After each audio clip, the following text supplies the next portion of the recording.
రేపే మళ్ళీ ఒక చరిత్రకు శ్రీకారం చుట్టబోతున్నాం.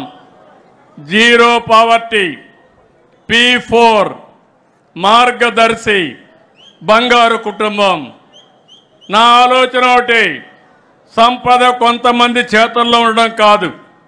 సంపద అనేది ఎవరైతే పేదవాళ్ళు ఉన్నారో వాళ్ళ అవసరాలు తీర్చే విధంగా ఉండాలి.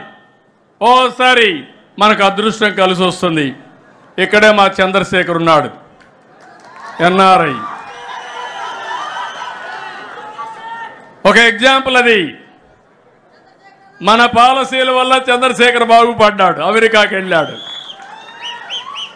ఒక మంచి కంపెనీ పెట్టాడు, ఒక సక్సెస్ఫుల్ పారిశ్రామికవేత్తగా తయారయ్యాడు.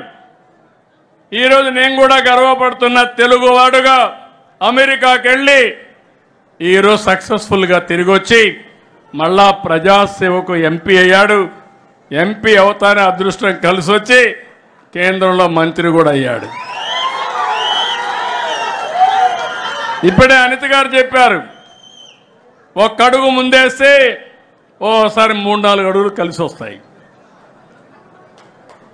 ఆవిడ కూడా మొన్నటి వరకు తెలుగు మహిళా అధ్యక్షురాలుగా పనిచేసి సాక్షాత్తు రాష్ట్ర హోమ్ మినిస్టర్గా పనిచేసే పరిస్థితికి వచ్చారంటే అది తెలుగుదేశం పార్టీ చూపించే ఆదరణ, అభ్యర్థులను ఎంపిక చేసే విధానం కూడా. ఇప్పుడు నేను ఎందుకు చంద్రశేఖర్ గారి పేరు చెప్పానంటే సమాజం ఆయనకి ఆదరణ ఇచ్చింది, అవకాశాలు ఇచ్చింది. ఇక్కడే ఈ జిల్లాలోనే చదివాడు, MBBS పాస్ అయ్యాడు, టెక్నాలజీలో కొద్దిగా ఆలోచించాడు. దాంతో ఆయన చేసిన పని అమెరికాకు పోయి ఒక కంపెనీ పెట్టి బ్రహ్మాండంగా డబ్బులు సంపాదించారు. కానీ ఆయన మొట్టమొదటిసారి డబ్బులు సంపాదించినప్పుడు ఇక్కడ ప్రజల వల్లనే పైకి వచ్చాడు. ఆ విషయాన్ని ఆయన గుర్తుపెట్టుకోవాల్సిన అవసరం ఉంది. సమాజం వల్ల పైకి వచ్చాడు, తెలివితేటలున్నాయి. కృష్ణ గారు ఊరే బురుపాళమే అయింది. ఆయనతో పుట్టిన వాళ్ళు అక్కడే ఉన్నారు. ఇంకా ఆయనకు బాధ్యత ఉందా లేదా అని అడుగుతున్నా మీ అందరి ద్వారా. ఆ ఊర్లో ఉండే పేదవాళ్ళందరినీ పైకి తీసుకొచ్చే బాధ్యత ఆయనకు ఉందా లేదా అని మిమ్మల్ని అడుగుతున్నా.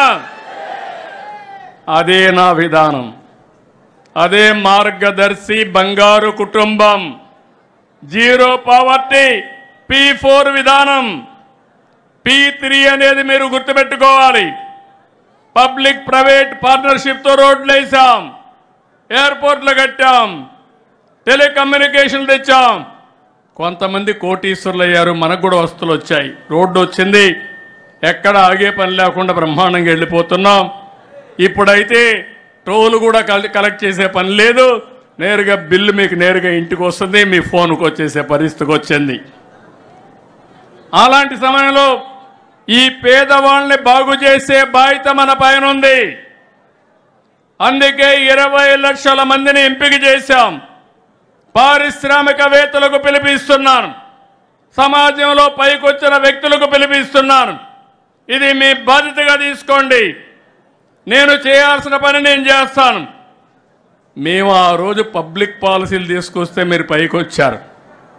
చరిత్రలో మెడికల్ కాలేజీ పెట్టకపోతే చంద్రశేఖర్ కూడా ఇక్కడ వ్యవసాయం చేసుకుంటూ వాళ్ళ ఊర్లోనే ఉండేవాడు.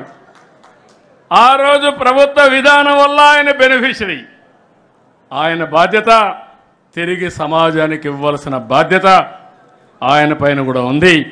అందుకే నేను మీకు అందరికీ చెప్తున్నా, నా జీవితంలో ఒక ఆశయం, తెలుగుదేశం పార్టీ సిద్ధాంతం కూడా ఇది. ఈ రాష్ట్రంలో